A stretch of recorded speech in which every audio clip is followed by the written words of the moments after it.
Hello friends, welcome back to my channel and let's talk about what gonna be happen on Double Hell Spell the series episode 11।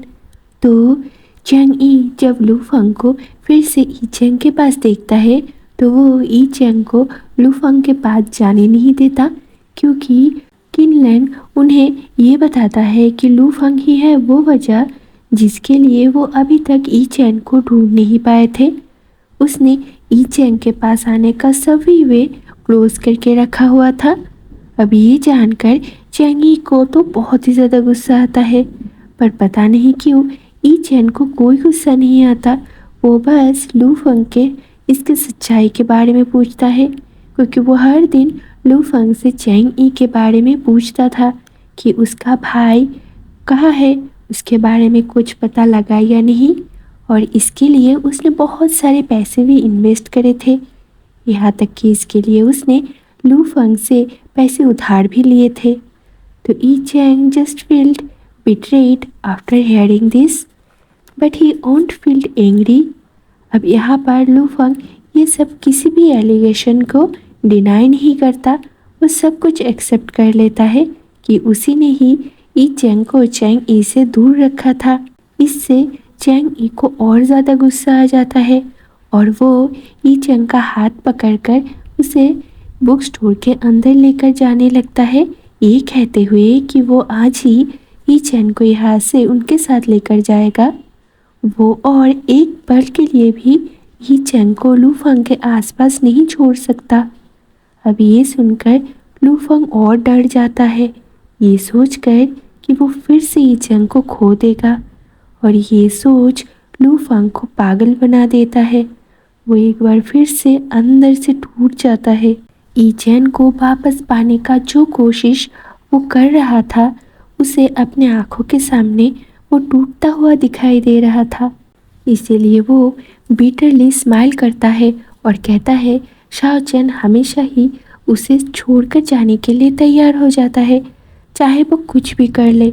Shao चैन कभी उसके साथ नहीं रहता और ना ही Shao चैन और उसकी फैमिली कभी लू फंग को माफ़ करने का ट्राई करता है। ये कहते हुए उसकी आंखों से आंसू आ जाते हैं, उसके इमोशन आउट ऑफ कंट्रोल हो जाते हैं, और उसने पास्ट में शाओ चैन के साथ जो भी टेरिबल थिंग्स करी है वो सभी एक्सेप्ट कर लेता है सभी के सामने, क्योंकि वो ये अच्छे से जानता है कि शाओ चैन के पास वो ईच एंड एवरी रीज़न है लू फंग को हेट करने का जो किसी पर्सन के पास हो सकता है।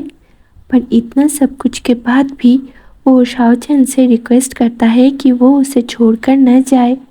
वो उसके लिए सब कुछ करने को तैयार था, वो शाओ चैन से दूर रहने के लिए तैयार था, यहाँ तक कि वो उसे टच भी नहीं करेगा, और शाओ चैन जो भी कहेगा वो सब कुछ लू फंग करने के लिए तैयार था, जब तक लू फंग को ये पता हो कि शाओ चैन उसके पहुंच के अंदर है। लू फंग का शाओ चैन के लिए ऐसा डिस्परेशन सभी को शॉक कर देता है, और शाओ चैन के आंखों से इतने दिनों बाद लू फंग के लिए आंसू आ जाते हैं। उसके दिल में लू फंग को ऐसे देखकर पेन फील होता है। अब ये सब बातें जब चैंग ई को पता चलता है कि उन दोनों के बीच में क्या हुआ है, तो मामला और बिगड़ जाता है, क्योंकि लू फंग ओपनली ये कन्फेस कर लेता है कि उसकी वजह से ही शाओ चैन ने कितना सफ़र किया है, यहाँ तक कि बात उसके जान जाने तक आ गया था। वो ये भी कहता है कि सब कुछ उसकी गलती है और वो अपनी सारी ज़िंदगी शाओ चैन से उसके करने की माफ़ी मांगने के लिए बिता सकता है अगर उसे इसका मौका मिले। ये सब बातें होने के बाद सिचुएशन और ज़्यादा ख़राब हो जाता है।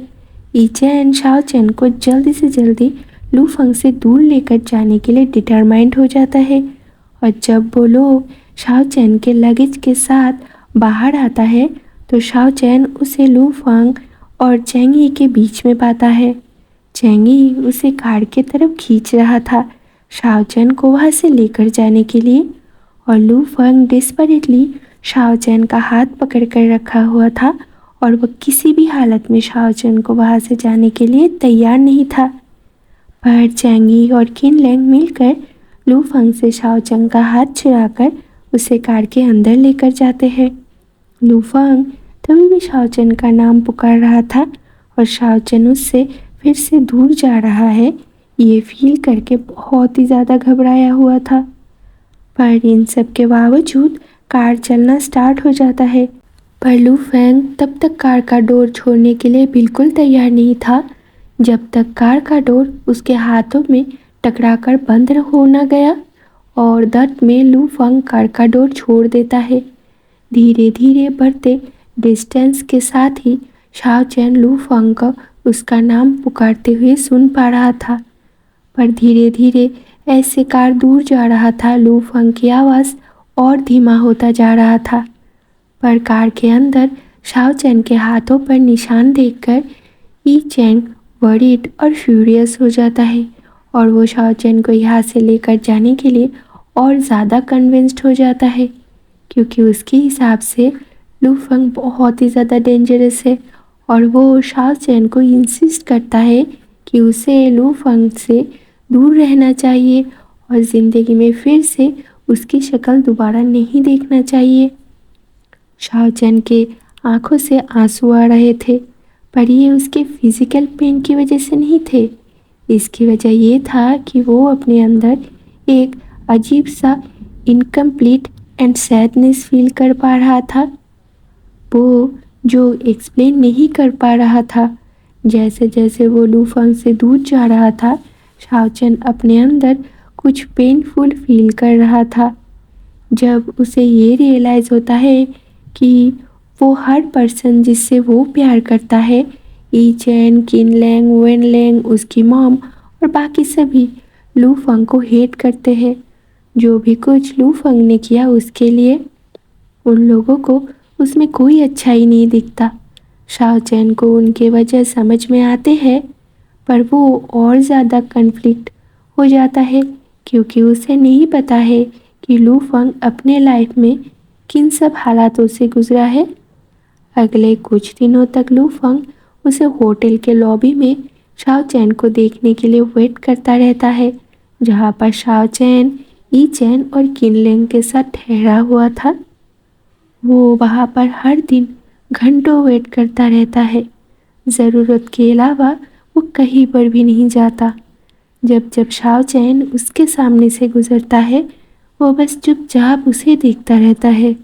वो कभी कोई सीन क्रिएट नहीं करता और बात करने के लिए फोर्स तो कभी भी नहीं करता। लू फैंग की तरफ देखते हुए शाओ चेन नोटिस करता है कि वो कितना ज़्यादा एग्जॉस्टेड, लोनली और अंदर से टूटा हुआ बन गया है। जैसा पावरफुल और कॉन्फिडेंस वो हमेशा दिखाई देता था वैसा अब कुछ भी नहीं था। लू फैंग अब स्ट्रेस्ड और बहुत ही ज़्यादा बेचारा टाइप दिखाई देता है। उसके आइज़ जैसे खाली दिखाई दे रहे थे। अब जब शाओ चेन के जाने का दिन आता है, शाओ चेन ई चेन के सामने लू फंग को डिफेंड करने का ट्राई करता है, ये कहते हुए कि लू फंग ने उसकी बहुत मदद करी है, उसका पैसे उधार दिए हैं बुक स्टोर ओपन करने के लिए, उसका टेक केयर किया है जब वो बीमार था। पर ई चेन लू फंग को लेकर शाओ चेन की कोई भी बात सुनने के लिए एग्री नहीं था।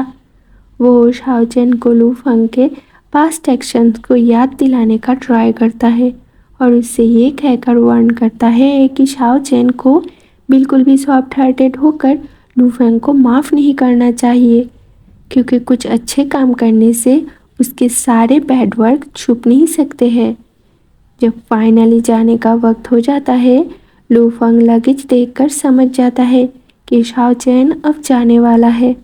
लू फंग शाओ चेन के पास आता इससे पहले ई चेन उन दोनों के बीच में आकर खड़ा हो जाता है और किन लैंग लू फंग से कहता है कि अगर वो सच में ही शाओ चेन से प्यार करता है तो उसे शाओ चेन के डिसीजन की रिस्पेक्ट करनी चाहिए और उसे पीसफुली वहाँ से जाने देना चाहिए। ये सब सुनकर लू फंग अपने प्लेस पर ही रुक जाता है।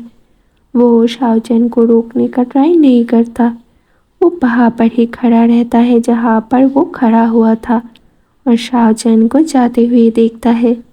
यहाँ तक कि वो शाओ चेन को जाते हुए देखकर वो बस धीरे से उसका नाम पुकारता है उसके वॉइस में ना तो कोई एंगर था और ना ही कोई फोर्स था, सिर्फ वहाँ पर सैडनेस और शाओचन को खोने का डर था। जब शाओचन पीछे मुड़कर देखता है, वो लू फंग को बिल्कुल अकेला खड़ा हुआ देखता है। हालांकि वो अभी भी टॉल एंड इम्पोजिंग है, पर अचानक से वो बहुत ही कमज़ोर और बिखरा हुआ दिखाई दे रहा था, पहले से भी ज़्यादा। वो ऐसा दिखाई दे रहा था जिसका सब कुछ खो चुका हो एंड उसके पास अपना कहने के लिए कोई भी ना हो। एट दैट मोमेंट शाओचैन को फील होता है कि वो अपने पैरों को मूव नहीं कर पा रहा है, जबकि सभी उसको लेकर वहाँ से जाने के लिए वेट कर रहे थे। पर वो वहीं पर ही लूफंग की तरफ देखते हुए खड़ा हुआ था, क्योंकि लूफंग को ऐसे अकेला खड़ा हुआ देखकर शाओचैन की आत्मा अंदर तक हिल चुका था। तो आपको क्या लगता है, ऐसे सिचुएशन में भी शाओचैन लूफंग को छोड़कर चला जाएगा? जानने के लिए अगला एपिसोड देखना मत भूलना। सो ओके गाइस, आज के इस पार्ट में बस इतना ही। मिलता है अगले वीडियो में इस एपिसोड के नेक्स्ट पार्ट के साथ। तब तक के लिए बाय बाय दोस्तों।